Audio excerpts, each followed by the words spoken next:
हम कानपुर देहात के राजपुर ब्लॉक क्षेत्र के रमऊ गांव में खड़े हुए हैं, जहां पर आप देख पा रहे हैं कि मेरी माटी मेरा देश का जो कार्यक्रम है उसका स्मारक पत्थर जो है इन्होंने लगाया है।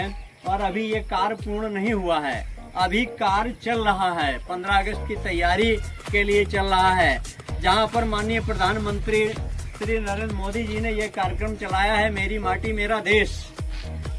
तो उत्तर प्रदेश का ये जो स्थान देख रहे हैं, ये कितना सुंदर स्थान इन्होंने बनाया, हम आपको दिखा रहे हैं और इसकी कल्पना नहीं कर सकते हैं। ये अमृत सरोवर के बाहर बना हुआ है और ये राजपुर, कानपुर देहात के राजपुर ब्लॉक का रमऊ गांव है, जहां पर हमारे मौजूद प्रधान और सहायिका जो रोजगार सेवक है प्रियंका, ये इनके कार्य शैली का परिणाम हम आपको दिखा रहे हैं। शायद है कि यूपी में ऐसा हमने अभी स्मारक नहीं देखा है जो हम आपको दिखा रहे हैं, क्योंकि 4 बाई और 1.5 बाई 5 बाई का जहां पत्थर लगता है वहीं पर ये स्मारक एक अपने आप में अनुकरणीय है, अपने आप में एक सुंदरता को लिए इस रमऊ गांव में हम खड़े हुए हैं। और ये सच्ची श्रद्धांजलि है कि ये मेरी माटी मेरा देश, आज भी वो जो लाइनें हैं लता मंगेशकर के गीत की, तो हमारी वीर जवानों के लिए सशक्त नमन है। आज हम जिनको भूल चुके हैं, जिनकी वजह से हम आज स्वतंत्र हुए हैं। स्वतंत्रता दिवस 2 दिन बाद 15 अगस्त को मनाया जाएगा। आज उन वीरों का नाम तक हमें याद नहीं है। माननीय प्रधानमंत्री जी ने ये कार्यक्रम चला के बच्चे के हृदय में, वो भी किसी माँ के लाल थे, वो भी किसी के पुत्र थे, जिन्होंने इस देश की मिट्टी के लिए हंसते हंसते जान दे दी। और सुभाष चंद्र बोस जैसे हमारे इसी धरती पर जन्मे सुभाष चंद्र जी बोस ने जब ये कार्यक्रम चलाया, तो एक बूढ़ी माँ एक अपने अंधे बेटे को लेकर आई और कहने लगी कि मेरे इस पुत्र को भी आप अपनी इस कार में, अपनी फौज में शामिल कर लें। तो माननीय सुभाष चंद्र बोस जी ने कहा कि आपका बेटा तो अंधा है, ये कैसे गोली चलाएगा? हमारे यहाँ काम है लड़ने का, सामने से दुश्मन आ रहा है उसको गोली मारनी है, तो ये कैसे मारेगा? अंधा व्यक्ति हाथ जोड़कर कहता है, नेताजी मुझे आप शामिल कर लो अपनी इस क्रांति के लड़ी में। अगर हम गोली नहीं चला सकते हैं तो अपने सीने पे एक गोली खा करके दुश्मन की गोली तो कम कर सकते हैं। ऐसे देश में ऐसे सपूत जन्मे हैं। आज ऐसी ही धरती पर हम खड़े हुए हैं, जहां पर ये ग्राम प्रधान, इन्होंने ये शायद इसीलिए जन्म लिया है कि अगर गोली चला करके नहीं तो समाज में एक विकास की ऐसी जंग लड़ करके हम दिखाएंगे उत्तर प्रदेश में कि शायद ही ऐसा कोई स्मारक किसी ने बनाया हो। तो 2 मिनट हम प्रधान जी से ही बात करते हैं। जी क्या नाम है वैसा जी? नमस्कार, मेरा नाम जवाहर अहमद है। कौन सा गांव है आपका? ये हमारी ग्राम पंचायत रमऊ है। आप विकास खंड क्या पड़ता है? प्रधान जी एक सवाल है आपसे, ये इतना सुंदर आइडिया आपके दिमाग में कहाँ से आया? देखिए, ये पहले से ही भारत सरकार का एक ड्रीम प्रोजेक्ट है। सभी गांवों में मेरी माटी मेरी देश के नाम से ये कार्यक्रम स्मारक बनाया जा रहा है। तो शहीदों के लिए या स्वतंत्रता संग्राम सेनानियों के लिए होगा, उसी तर्ज में ये ग्राम पंचायत रमू में भी हमने अपना ये स्मारक बनाया है और कोशिश की है कि बेहतर बने, ताकि और भी लोग इसको देखकर बेहतर करें। एक प्रश्न और है आपसे कि विकास कार्य के लिए ग्राम सचिव और ग्राम प्रधान अन्य ग्राम सभाओं में जब हम जाते हैं तो वो कहते हैं कि हमारे लिए विकास के लिए पैसा नहीं है।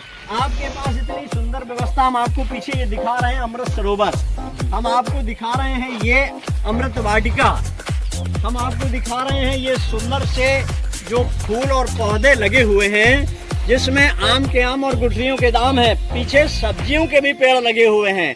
जो ग्राम सभा की महिलाएं गर्भवती होती हैं उन्हें निःशुल्क यो सब्जी प्रोवाइड की जाती है। तो ये आपको ये विकास का पैसा कैसे प्राप्त होता है?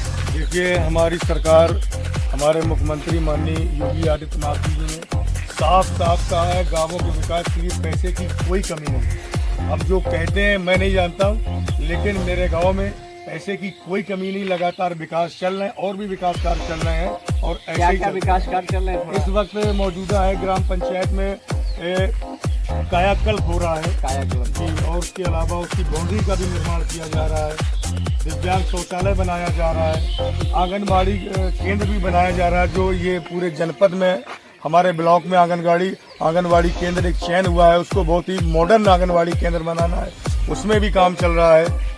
और भी नरेगा से संबंधित सड़कें बनाई जा रही हैं, कच्चे कार्य किए जा रहे हैं, इसी तरह के विकास कार्य कर रहे हैं। कोई बाधा नहीं, कोई पैसे की कमी नहीं। हम उत्तर प्रदेश में हमारे टीवी स्टार न्यूज की टीम कई जगह घूमती है जहां रोजगार सेवक होते हैं, तो कई बार ब्लॉक स्तर पर विकासखंड अधिकारी उनको डांटते हैं या सचिव डांटते हैं, लेकिन यहाँ की जो रोजगार सेवक हैं उनका जो लेखा जोखा है, जब हमारी टीम ने पीछे 2 साल का जब लेखा जोखा मांगा तो ऐसे जवानी निकाल कर दे दिया जैसे कोई जेब से कोई कागज का टुकड़ा निकाल के देते हैं। तो आइए हम प्रियंका कटियार जी से बात करते हैं कि ये आप कैसे करते हैं।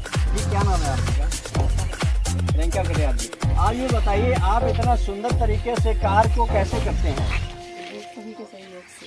सभी के सहयोग से नहीं, लेखनी तो आपकी है, तो आपके दिमाग में ये कैसे आता है कि कैसे कैसे हमें लेखन को पूरा एकदम प्रोवाइड करना है और जब भी कोई मांगेगा हम उसी चीज़ को उठा के दे देंगे जब कोई जो मांगेगा? ये कैसे आपको आइडिया आता है? जो वर्क होता है हम इसका जो कार्यक्रम तैयार करते हैं, जैसे जैसा मेरा काम होता है तो आप जो ग्राम सभा का जो पैसा होता है अन्य जगहों पे उससे पेमेंट किया जाता है, लेकिन आपके यहाँ केयर टेकरों को अलग से उनको रोजगार दिया जा रहा है, इसका क्या राज है? जी, केयर टेकर का अलग से इंस्ट्रूमेंट बनाया गया है जी, उसी से हिसाब से उनको अटेंडेंस है, डेली उनके अटेंडेंस लगाते हैं, उनके वर्क के अनुसार उनको डेली रोज का रोज दिहाड़ी उनको दिया जाता है। अच्छा, ये हमने अभी उत्तर प्रदेश में ऐसा कोई गांव ऐसा नहीं देखा जो केयर टेकर अलग से उसका पेमेंट हो रहा हो। अभी तक हमने तो देखा नहीं, हमारी टीम अभी ने तक नहीं हुआ है, लेकिन ये इस साल से ही जो प्रयास हमारे सरकारी उनकी बात माना है। नहीं, अन्य ग्राम सभाओं में तो अभी भी ग्राम सभा के जो विकास की धनराशि है उसी से पेमेंट कराया जा रहा है, बाकी आपके में तो अलग से कराया जा रहा है। तो इसका मतलब है आपसे उत्तर प्रदेश की सरकार और यहाँ के मुख्य विकास अधिकारी आपसे बहुत खुश हैं, आपके कार्य से बहुत खुश हैं। उन्होंने विकास देख के ही ये निर्णय लिया है। केयर टेकर की यहाँ पे आवश्यकता है, केयर टेकर को रोजाना मिलना चाहिए दिहाड़ी उनको, इस तरह का सोच देख के। दोस्तों, बड़ी खुशी हो रही है, हमारी टीम को इतनी प्रसन्नता हो रही है कि इससे पहले जब हमारे चैनल ने इस ग्राम सभा की खबर चलाई तो कई कमेंट ऐसे आए कि ऐसा क्या संभव है, लेकिन हम आपको दिखा रहे हैं कि ये ख्याली नक्शा नहीं है, ये कोई ख्याली पुलाव नहीं है, ये कागजों पर कार्य पूरा नहीं है, ये जमीन स्तर पर उतरा हुआ कार्य है। वही हमारी टीम आपको दिखा रही है। कहीं ऐसा नहीं है कि सिर्फ कागजों पर पूर्ण हो और बाकी मौके पर जाने से अधूरा हो। कानपुर देहात से टीवी स्टार न्यूज से रणवीर सिंह।